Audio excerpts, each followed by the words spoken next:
Buhay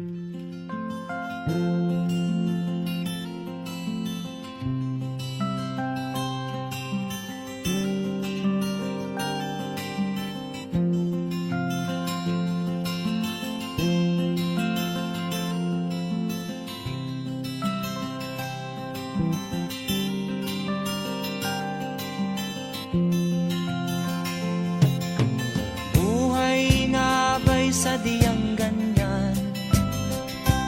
Ang hirap ay di natin maiwasan.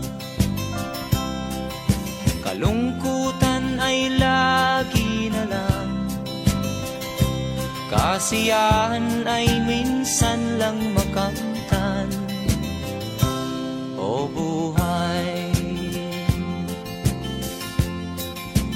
kahit sa mga mayaman.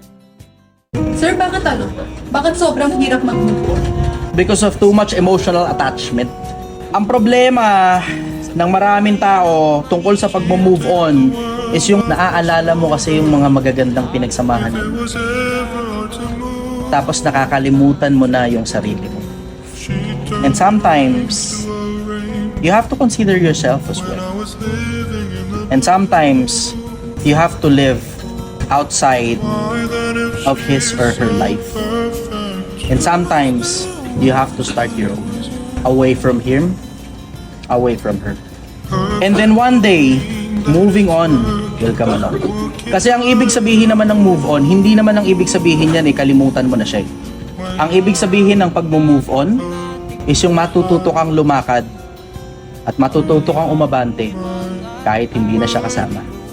Cause sometimes I look in her eyes and that's where I find a glimpse of us. Kaya ang dapat nating gawin, maglibang-libang at ating